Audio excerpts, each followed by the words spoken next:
అందరికీ వందనాలండి. దేవుడు మన కొరకు సిద్ధపరిచిన వాక్యమును చదువుకుందాం. కీర్తనల గ్రంథము 128 అధ్యాయము 1 వచనము. యెహోవా యందు భయభక్తులు కలిగి ఆయన త్రోవల యందు నడుచు వారందరూ ధన్యులు. ప్రియ దేవుని బిడ్డలారా, దేవుని ఎడల మనము భయభక్తులు కలిగి ఉండాలి. చాలా మందిని చూసినప్పుడు కొంతమందికి భయం ఉంటుంది కానీ భక్తి ఉండదండి. ఇంకొంతమందిలో భక్తి ఉంటుంది కానీ భయం ఉండదు. అంటే ఉదయం లేచి ఒక అధ్యాయం చదివేస్తారు, ప్రార్థనకి వెళతారు, కానీ మరలా వారు లోక సంబంధమైనటువంటి కార్యకలాపాలలో పాలు పొందుతూనే ఉంటారు. అంటే వారికి భక్తి ఉంది కానీ భయం లేదు.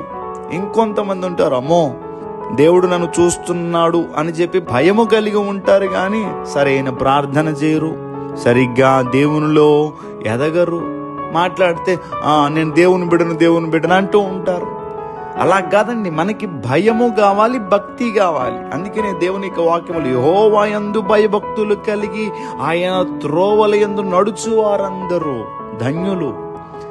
మనము దేవుని ఎడల భయభక్తులు కలిగి ఉండాలి. కానీ ప్రియ దేవుని బిడ్డలారా, భయం ఉంటుంది. ఏం భయపడతాం? దేనికి భయపడతాం అంటే లోకానికి భయపడతాం, సాతానుకు భయపడతాం, లోక సంబంధమైనటువంటి ఆ మాటలకు భయపడతాం. వీటన్నిటికీ భయపడుతున్నాం కానీ దేవునికి భయపడుతున్నామా? కానీ దేవుని ఎడల ఆ భయభక్తులు కలిగి ఉంటున్నామా అని ఆలోచన చేసుకోవాలి. మనము దేవుని ఎడల భయభక్తులు కలిగి ఉండాలి. దేవుని ఎడల భయభక్తులు కలిగి ఉంటే ఏం జరుగుతుందండి? వాక్యములో నుండి మీకు చూపిస్తాను. కీర్తనల గ్రంథము 31 అధ్యాయం 19 వచనంలో భక్తుడు ఇలాగ అంటున్నాడు, నీ యందు భయభక్తులు గల వారి నిమిత్తము నీవు దాచి ఉంచిన మేలు ఎంతో గొప్పది. విన్నారా ప్రియ దేవుని బిడ్డలారా? దేవుని యందు భయభక్తులు గల వారి నిమిత్తము దేవుడు దాచి ఉంచిన మేలు ఎంతో గొప్పది. అంటే దేవుని ఎడల ఎవరైతే భయభక్తులు కలిగి ఉంటారో వారికి దేవుడు ఎన్నో మేలులు దాచి ఉంచారట. ఈ మాటలు వింటున్నటువంటి నీవు దేవుని ఎడల భయభక్తులు కలిగి ఉంటే దేవుడు నీ కొరకు మేలులు దాచి ఉంచారని నమ్ము. దేవుని ఎడల భయభక్తులు కలిగి ఉంటే ఆయన మేలులతో మనల్ని నింపుతారని వాక్యం సెలవిస్తూ ఉంది.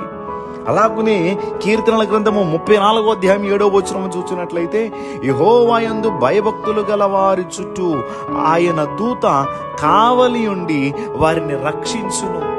దేవుని యొక్క సహాయము, దేవుని యొక్క కాపుదల నీకు ప్రతి క్షణము ఉండాలి అనంటే, దేవుని యొక్క ఆ రక్షణ కవచము నీకు తోడుగా ఉండాలంటే, ఆ దేవుని యొక్క దూతల యొక్క సహాయము నీకు కావాలంటే భయభక్తులు కలిగి ఉండాలి. ఎవరైతే భయభక్తులు కలిగి ఉంటారో వారి చుట్టూ ఆయన దూత కావలి ఉండి వారిని రక్షించును.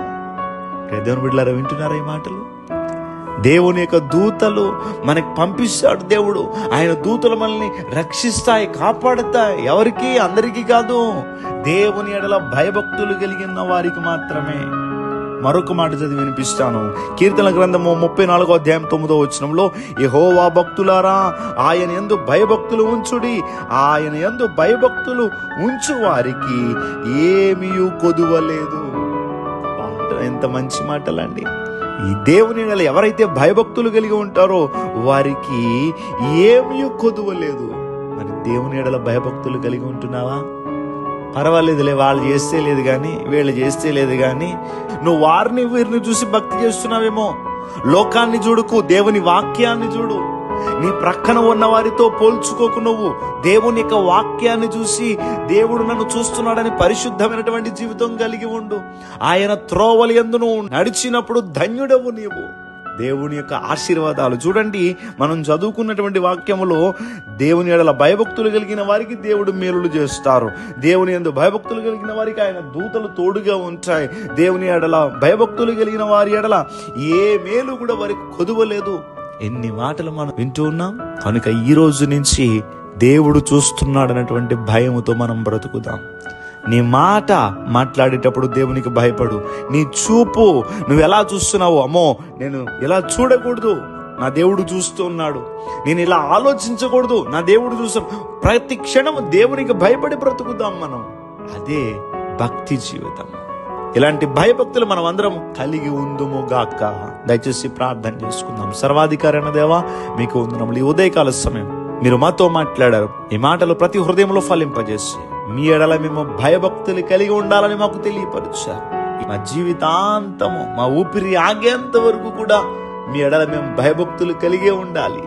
అట్టి స్థితిని మాకు దయచేయమని ప్రార్థన చేస్తూ మా చేయి పట్టుకుని నడిపించమని, ఈ ప్రార్థనలు ఏకీభవించిన ప్రతి బిడ్డను కూడా మీరు దీవించి ఆశీర్వదించి, మీ మేలులు వారి కొరకు ఏమైతే దాచి ఉంచారో అని అనుగ్రహించి, మీ దూతల యొక్క కాపుదల వరకు అనుగ్రహించి, ఏ కొదువ లేకుండా నీ బిడ్డలు మీరు దీవించమని యేసుక్రీస్తు వారి యొక్క నామం పేరట అడిగి వేడుకుంటూ ఉన్నాం మా పరమ తండ్రి.